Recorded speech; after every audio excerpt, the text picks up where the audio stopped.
Hello, my beautiful friends. Okay, so today I'm back and I'm going to be talking about difficulty trusting others. Okay, and so once again, this has been a big one for me, so I'm going to reference my notes on this because it's a lot to unpack.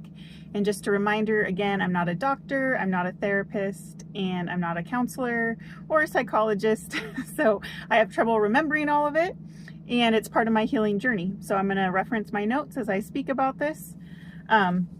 But today, I wanted to talk about another common sign that we grew up in a dysfunctional home, especially where alcohol played a very huge role, okay? And that is trusting others. So do you have a difficult time trusting others? Because I do, and I always have, and I really wanted to unpack why that is. So adult children of alcoholics have trust issues. And this is because we had inconsistent and or unreliable behavior from our parent or parents or your caretaker, whoever was in your home, okay? And I'm going to give you 5 reasons why we have trust issues. So number 1, inconsistent behavior, all right? So our parent might have been unreliable, unpredictable, and maybe just emotionally unavailable altogether. This leads to us growing up in an environment where our trust has been broken. Okay, so if they're emotionally unavailable and they have inconsistent behavior, our trust has been broken. So I'm going to give an example again from my childhood. So usually at least like once during the week, or I guess mainly throughout the week, in the mornings, my mother would be sober.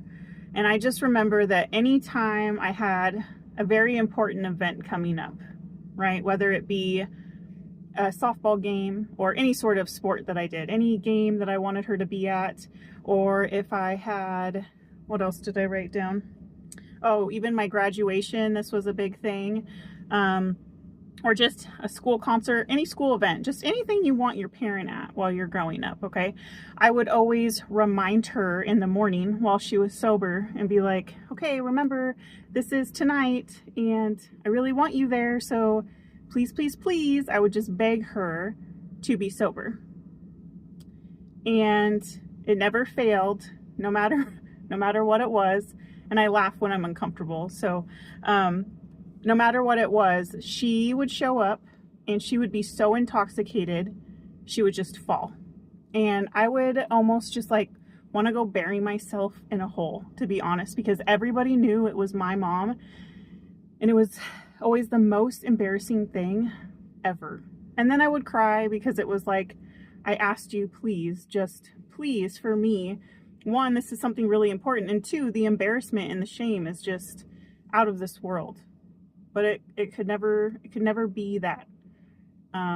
So yeah, that was one of my trust issues, right?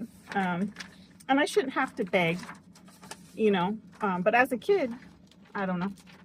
So that was rough. Hands down, most embarrassing parts of my life. And this did carry on through adulthood, making it very difficult to trust others. And so then when we become an adult, we fear relationships will continue to be unstable or deceptive, right? Because all I knew was to not trust somebody, especially when I asked, because I would get the opposite. So you might have a different scenario. I just kind of wanted to provide an example of my own that came to mind as I was working through this. Number 2, emotional neglect or abuse. So many children of alcoholics experience emotional neglect, verbal abuse, or sometimes even physical abuse.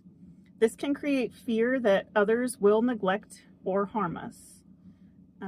It is hard for us to trust anyone with our emotions at all.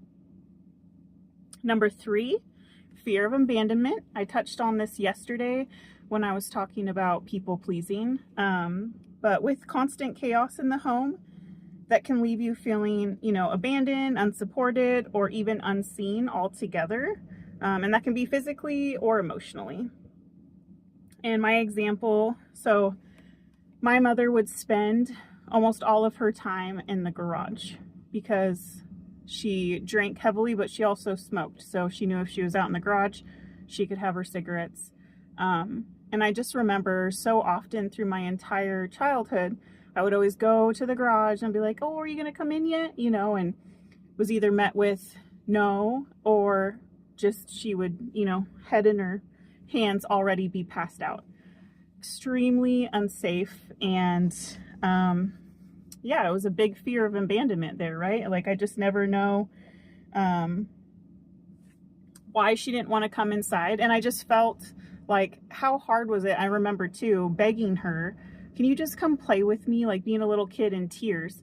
And I actually have, my oldest child is the same age as when my mom started drinking, so 6 years old. And I remember begging her while crying, like, can you please just come play with me? I just so badly wanted somebody to play with me, right? And I didn't understand why she didn't want to, or what was more important than that. And it just breaks my heart picturing my son doing that to me. So this is another reason why he's just like pushing me to figure it all out and just to learn so I can be better and break that generational cycle. Sorry, I went off on a little side tangent there. But yeah, as an adult, this can make us believe that others won't stick around or even question if they truly even care about us. Like I said, I didn't understand, like I just didn't feel like my mom cared. So then we question that as an adult. And we have a deep fear that others will just leave us again because we have that fear of abandonment, or that they didn't even want to be with us in the first place. Number 4, difficulty with boundaries. Again, a huge one for me. Growing up in a home with an alcoholic parent can lead to unhealthy boundaries or not even knowing what boundaries are. And I've shared multiple times, when I started therapy at 32, I didn't even know what a boundary was. So they definitely weren't in my home. And as a child, when you're forced to take on roles of the caretaker, this might look like, you know, you being the parent to your siblings, or you even being the parent to your parent, which I experienced both. I was definitely the parent to my sibling, and I was definitely the parent to my mother. So I'm going to give an example of boundaries that I have now. My mother continues to drink still, and I do feel like my children should have the chance to know their grandmother. So I set the boundary that if she wants to see them or if she wants to talk to them, she will be sober.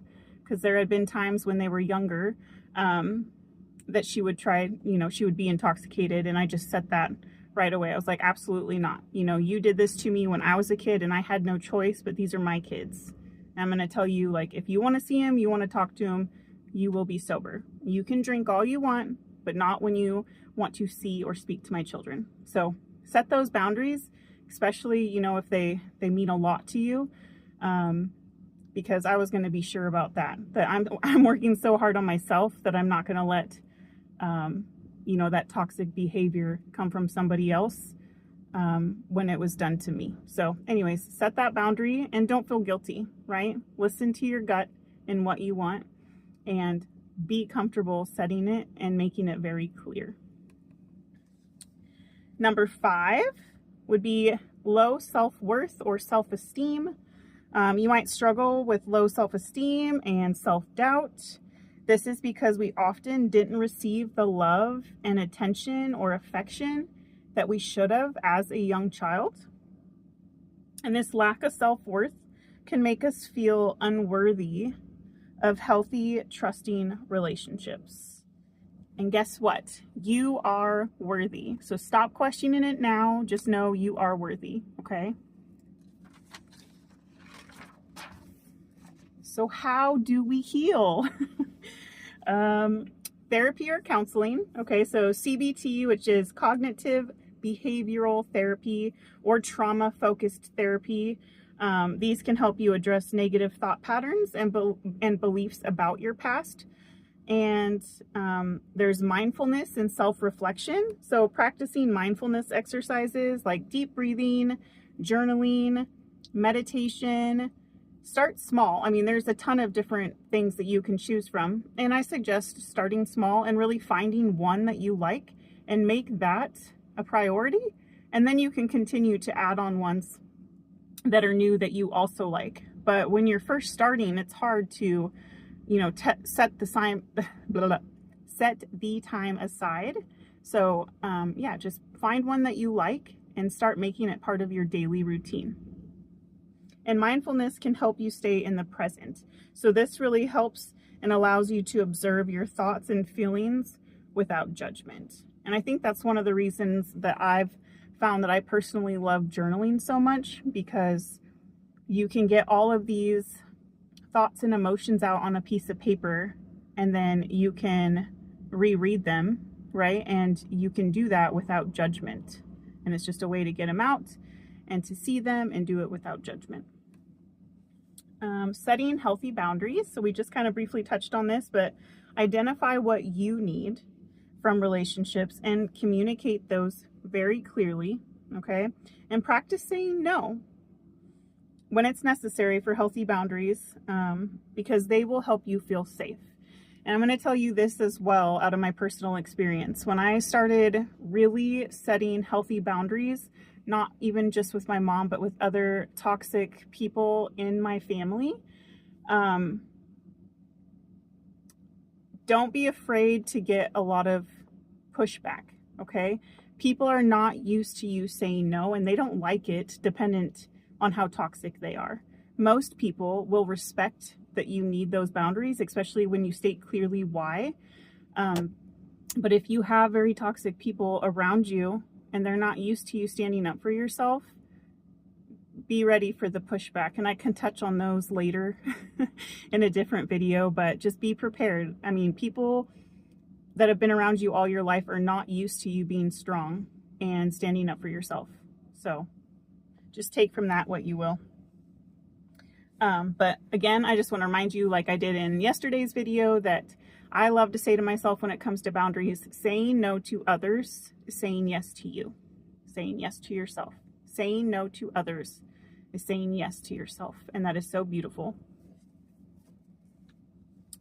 Develop emotional awareness. So practice identifying and labeling your emotions. And I practice this out loud all the time. And I also do it to get my younger children to be able to identify their emotions. But it's good practice for you too, if you as a child never got to identify your emotions, right? We just shoved everything deep down in there and we had no idea what they were and what you were feeling. And so it's a very good way. I say these out loud all the time. And so for an example, if I get frustrated, I tell the boys, or I just say it out loud, like, oh my gosh, this is making mommy so frustrated right now. You can say whatever it is and, label that emotion though. Not only is it good for you, but if you have young children, it's also good for them to see, because our children are sponges and they will absorb and do what they see you doing. And it works. They can identify their emotions as well at 6 and 4. And my 1-year-old not yet. But you know what I mean? It is good to do that, not only for you, but your children if you have some. Let's see. And then when you're doing this, if you feel something that has triggered a certain feeling or emotion, I learned this, to ask yourself, is this based on a past experience or is this in the present moment? So whatever it was that frustrated me, I need to sit back and I need to reflect and I need to ask myself, is this something from my past that has triggered me? Or was this something in the present that made me frustrated? And I can figure that out, right? So you have to identify, is it a trigger from the past or is it something in the present? And often our distrust stems from being disconnected from our own emotions. So really the big picture here is we didn't know and we weren't taught how to identify our emotions. And we were also taught to just bury everything, because anytime we did bring something up, or at least in my experience, it was either shut down or you were made to feel bad for feeling that way, and trying to express how you were feeling.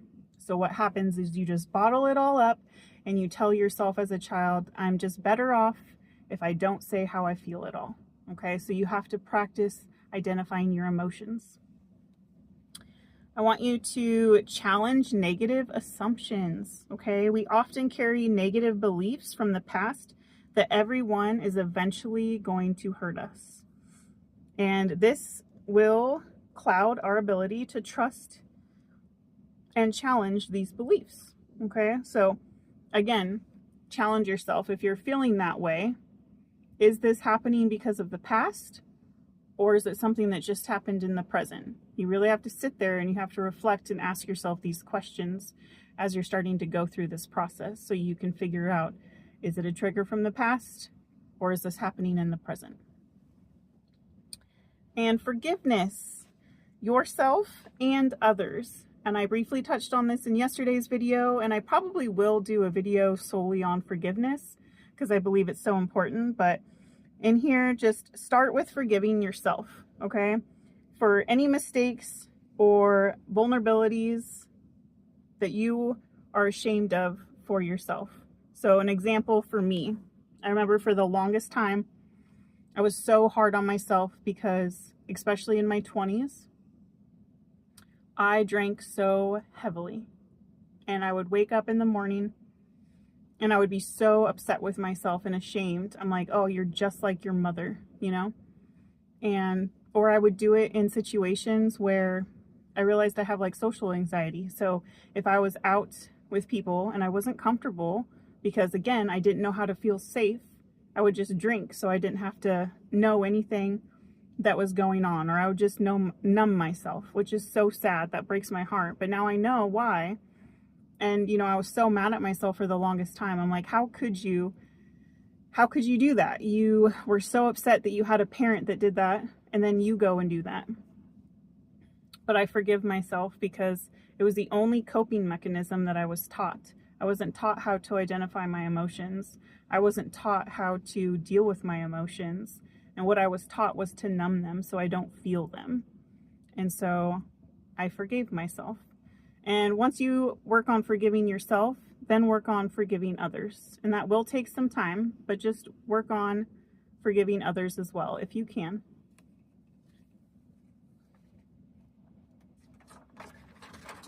And I want to remind you, this was a big one for me too. Forgiving is not forgetting, okay? Forgiving is not forgetting. It is about feeling yourself, it is about freeing yourself from the emotional weight that you've always carried, okay? And because I remember I had a fear for the longest time, like if I forgive her, that means I'm just okay with it. But that's not how it is. It's not forgetting it. It is forgiving so that you can let go of all of that emotional weight that can all come off of your chest. And be patient with yourself. Give yourself grace, okay? Healing, I said this yesterday, it is a long journey and it's hard. It's not easy, but it is so worth it. It really is. Trust, trust takes time. It takes time to build trust back, to, you know, trust others with your emotions. It takes time to trust yourself with your emotions. This is gonna take some time, and that's okay. The important part is that you've started, okay? Or you're going to start. You're interested in starting. And again, a reminder, you are undoing years worth of trauma, okay? Years worth of trauma. And healing takes time, like I said.